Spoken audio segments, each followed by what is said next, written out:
Hi everybody! My name is Caitlin Beria, Superstar Director of Beria's Best, and I am afraid every single day in my business.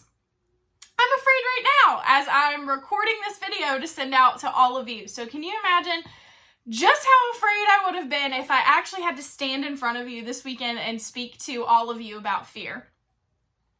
You see, courage is a learned trait, and I haven't always been brave enough to overcome my fears. It's been an almost 9-year battle for me that started the day that I joined Scentsy. If you were at World Tour last year and already know my story, stick with me because it has a different middle now. I say middle because I hope my Scentsy journey never ends. You see, this has been my one and only full-time job for almost a decade now, and would it surprise you to know that I joined to be a kidnapper? Yep, it still surprises me too. I got married really young and I joined Scentsy really young. My husband and I were high school sweethearts and he joined the Marine Corps right after graduation. We were hoping that he would get stationed somewhere close so that we could see each other with a short drive, but no, you guessed it. He got stationed basically as far away as he possibly could in Hawaii. Now here's an example of where I could have let fear rule my life. I could have listened to all the people in my life who were telling me that we wouldn't last, that I wouldn't finish school. I could have stayed in my small, safe hometown of Sissonville, West Virginia, and continued on my quiet, simple life. But I wanted more. So I kicked fear and the opinions of others straight to the curb, got hitched, and moved my entire life to Hawaii. I chose faith and love over fear.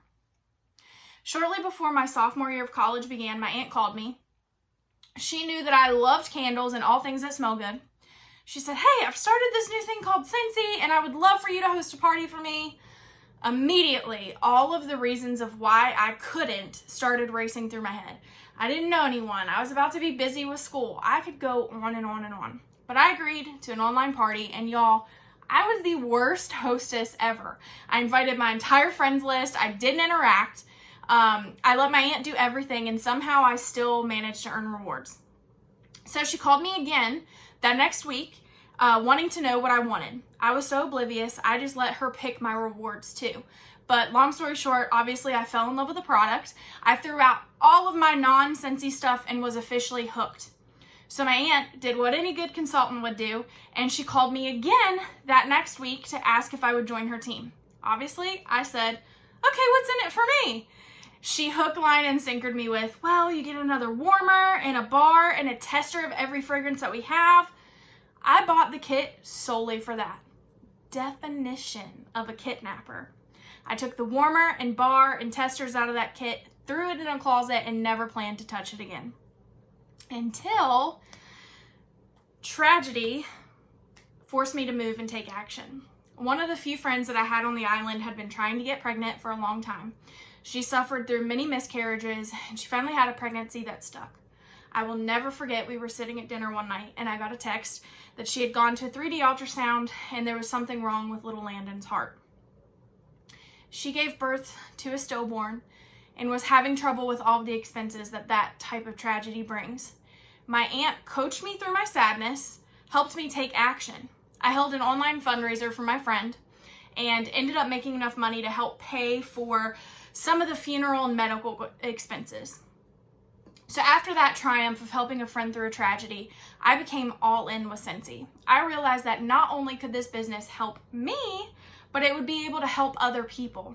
It's been history ever since, and truly a blessing to me in more ways than one. My aunt and I didn't really get along before this business, but we ended up traveling the world together, growing our businesses alongside each other and growing closer in the process. It's with great sadness that I say my Aunt Kim passed away very suddenly last summer of sudden cardiac arrest. Just 2 weeks before she died, she had called me to tell me that she was quitting her job, that she had used all of her Scentsy commission from the last year to purchase a food truck, and she was going to make donuts and sell Scentsy for a living. I laughed at her, genuinely, wholeheartedly gut laughed, until I realized she wasn't laughing and she wasn't kidding. Despite not knowing a dang thing about donuts, she had decided that this is what she was going to do.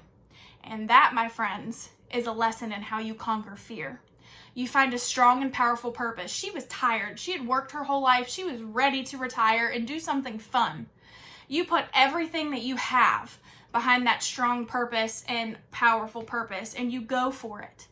Despite others laughing at you, despite not even having the knowledge to back up what you want to do, my aunt had a dream and she followed it, plain and simple. Sadly, 2 weeks later, with a new food truck in the backyard and a plan in place, my aunt gained her angel wings. Just before she joined Scentsy, she posted a quote on Facebook, and right after she purchased her food truck, she shared that exact same quote, and I wanted to share that with you. "It's impossible," said pride. "It's risky," said experience. "It's pointless," said reason.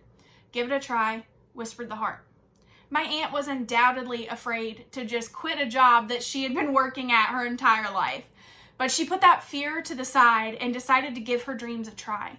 And that's what I want to challenge you to do today, friends.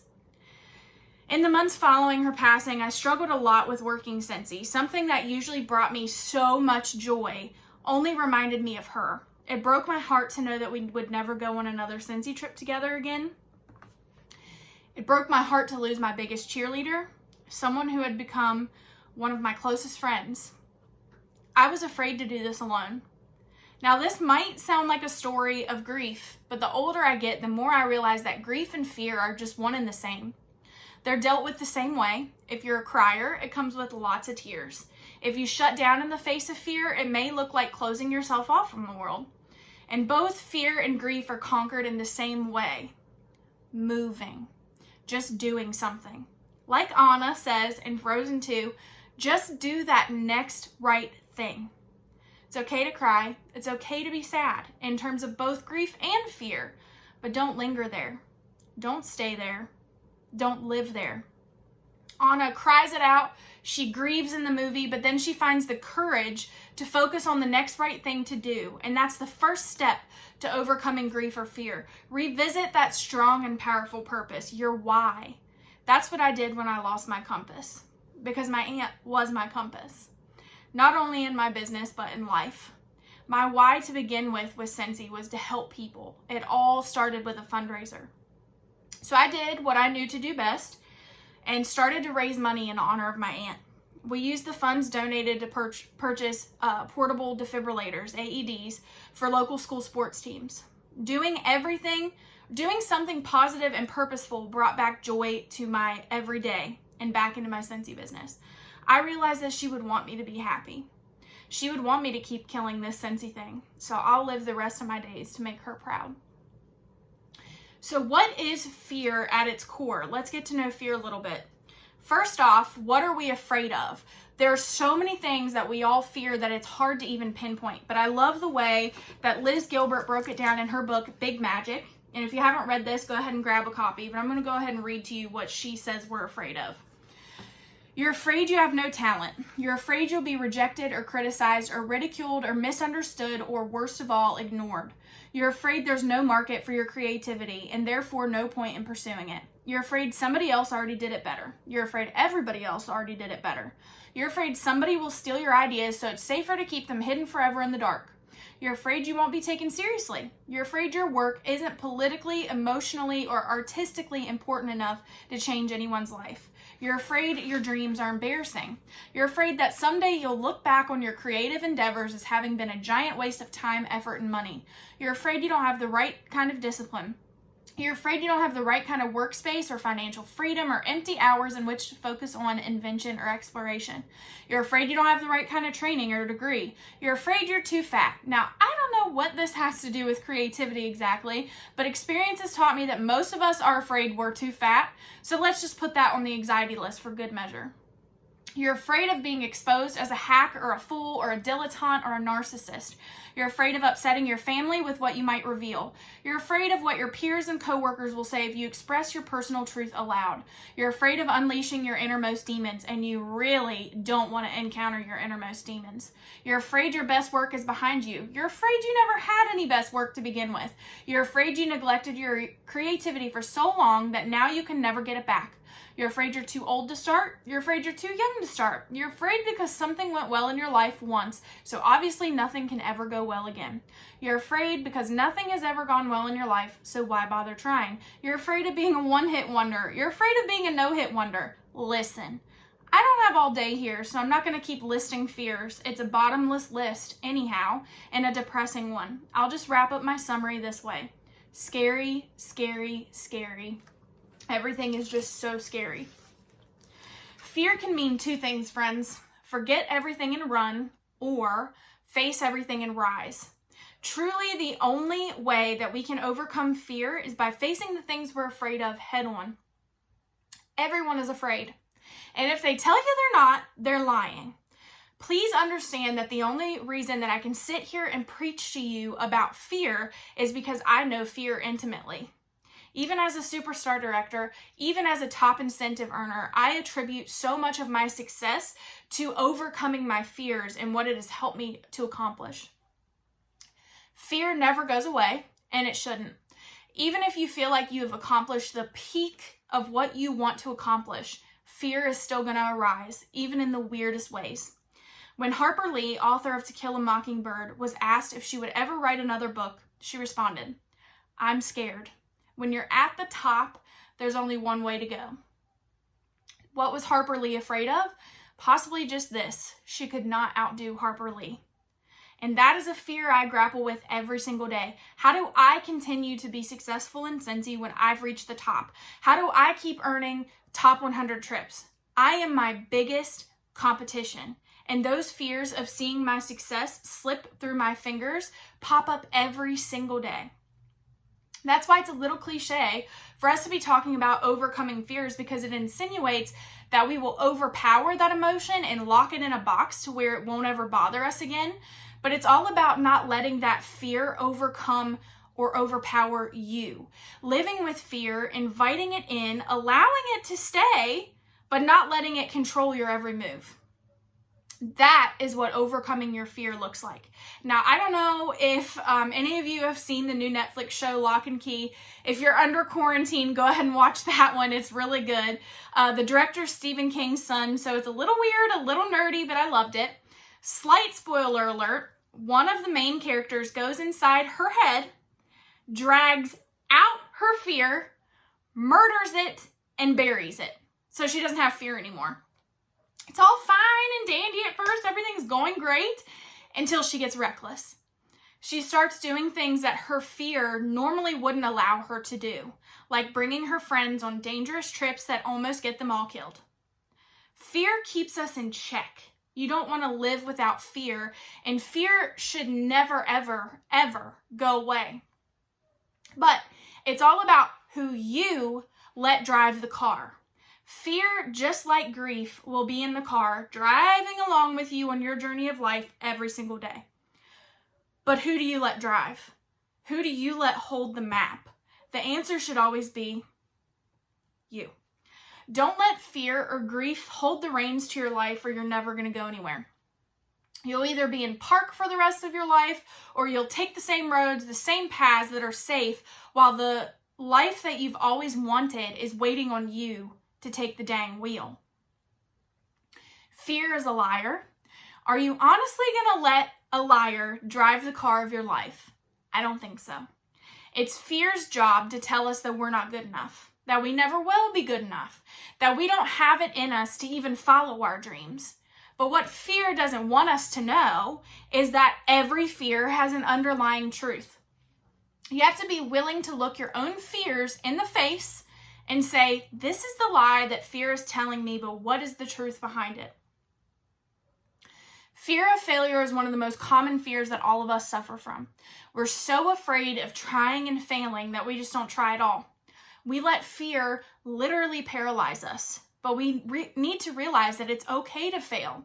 All of the best people do. I'm sure all of us have heard of Harry Potter, which is obviously one of my faves. J.K. Rowling's pitch for Harry Potter was rejected 12 times. Our beloved Walt Disney was rejected by bankers 300 times. Can you imagine what life would be like if they had just decided to give up? A whole lot less magical.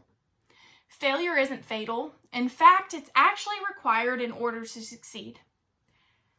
Give it a try, whispered the heart. So how do you learn to live with fear? If crying is your thing, as I've said before, cry it out. Throw your pity party. It's your life. This is your Scentsy party. You can cry if you want to. Just don't stay there. Your dreams are entirely up to you.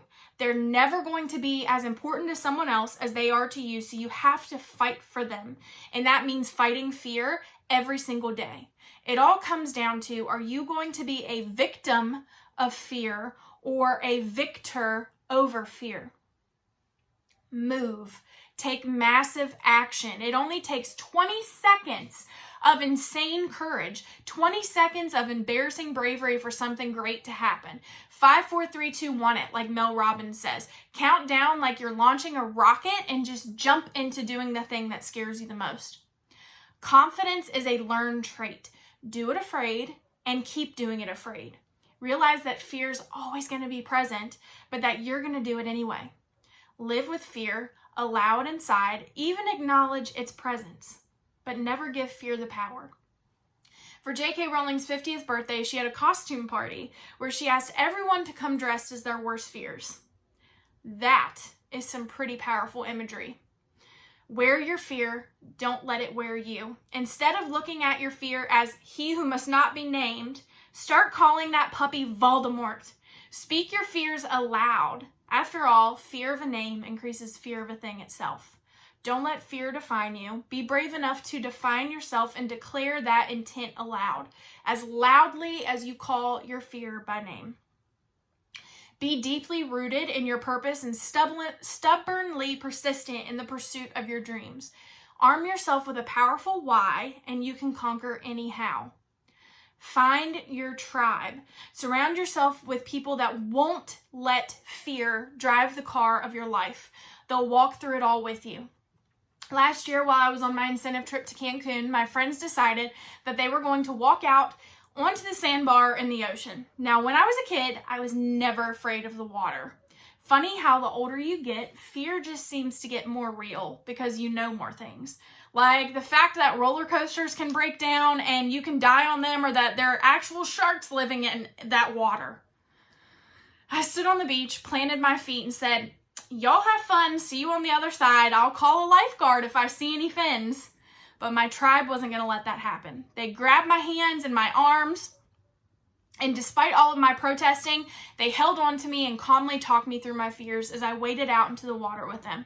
And look, I still have both of my legs. I didn't get eaten by a shark. I wouldn't have photos to look back on that experience either if I didn't have friends to walk me through that fear.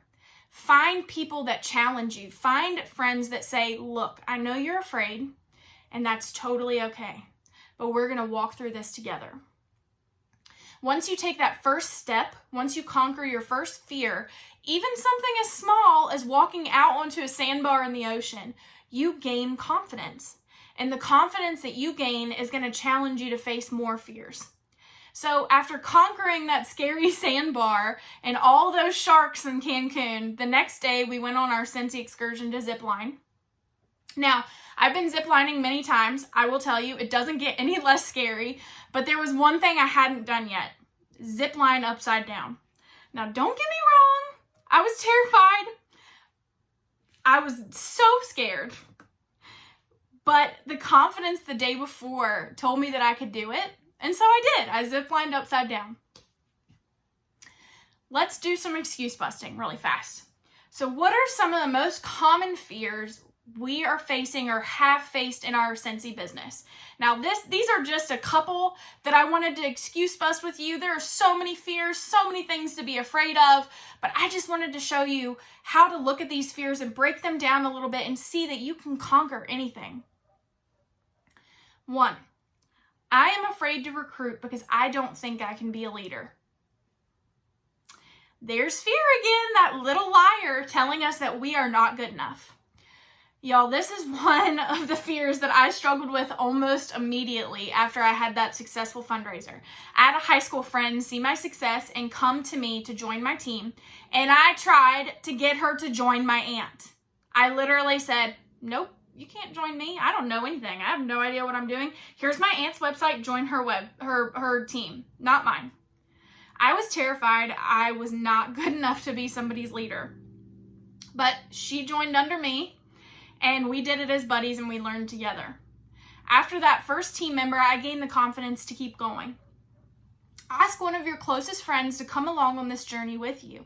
I promise it's easier with a friend, and you'll see that you do have what it takes to be a leader, and that this whole leader thing is not as hard as what fear is telling you that it is.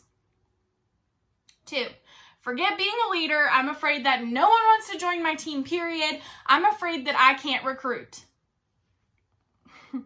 Sometimes the root of your fears can be a scapegoat to avoid rejection, because it sucks to be told no. No one likes to be rejected. Nobody.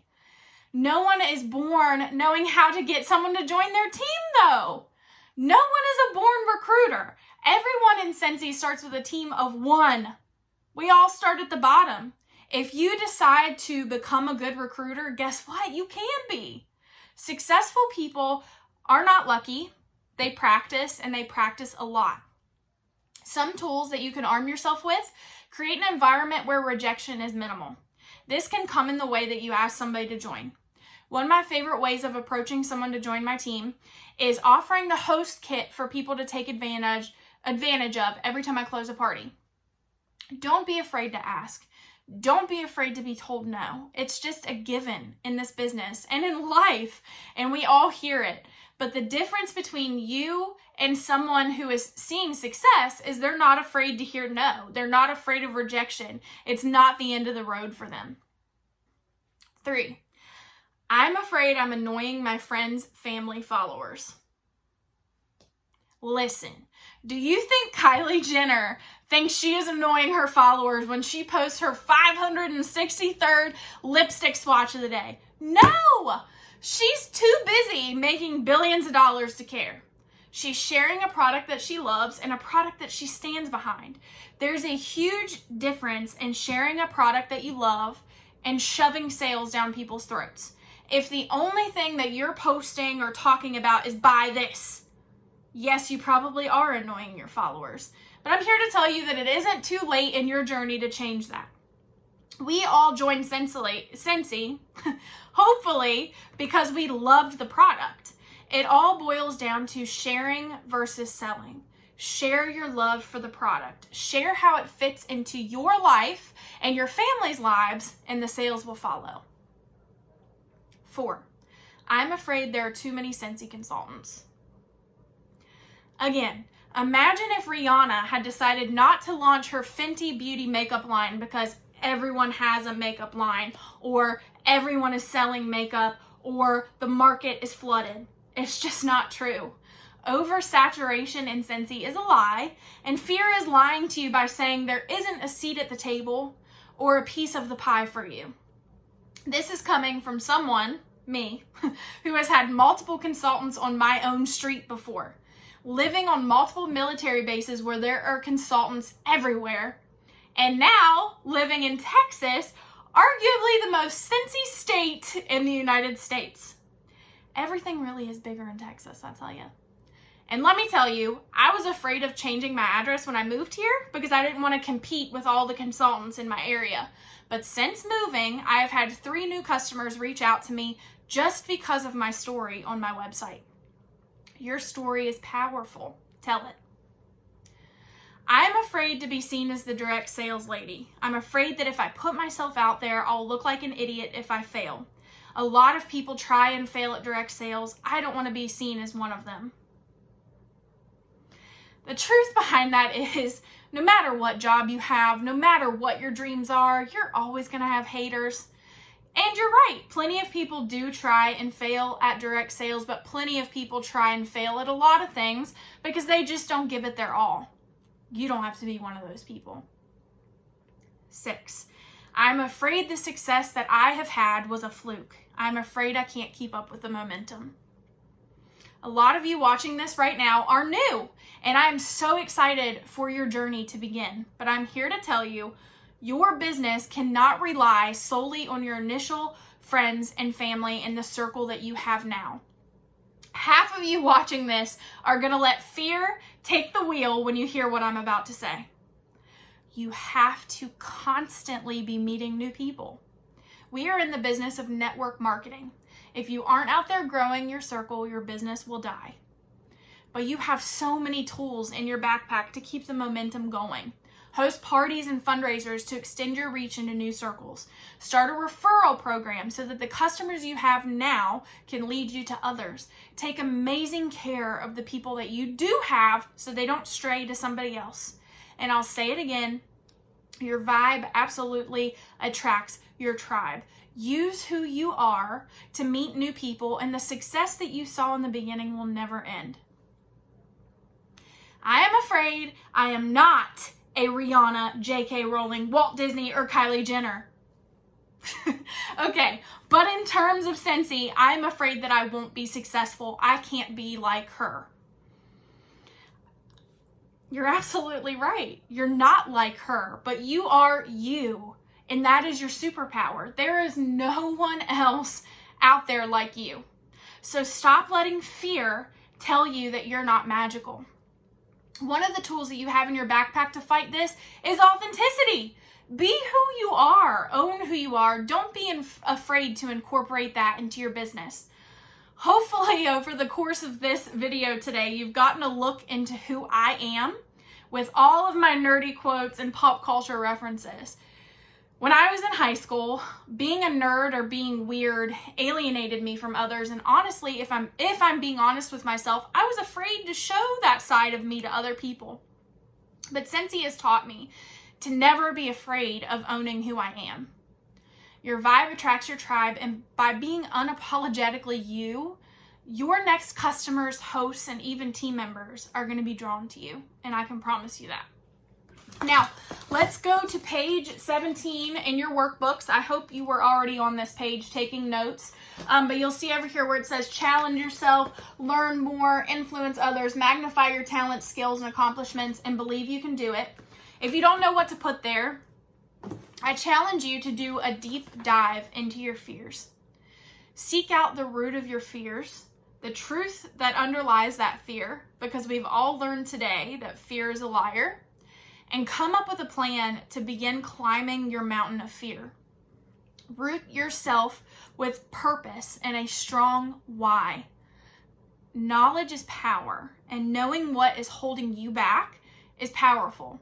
Learn what your fears are, learn them inside out, start calling them by name. Start talking about your fears with others.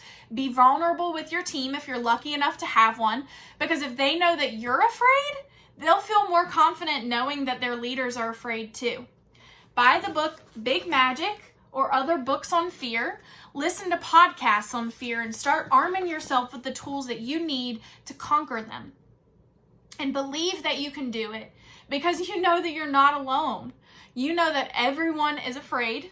You know that you are the only one that can fight for your dreams. And to do that, you're going to have to fight through some fears too. Confronting fear is the destiny of a Jedi. Yoda says, "Named must your fear be, before banish it you can." Choose the path of the Jedi and face your fears. Get out there and be the bad wax boss Jedis that I know you can be. Thank you guys, and I'm so sorry I didn't get to meet you this weekend. Mwah! Can't wait to watch you conquer all those fears. Bye! I hope when you take that jump, you don't fear the fall. I hope when the water rises, you build a wall. I hope when the crowd screams out, screaming your name. I hope if everybody runs, you choose to stay. I hope that you'll fall in love and it hurts so bad. The only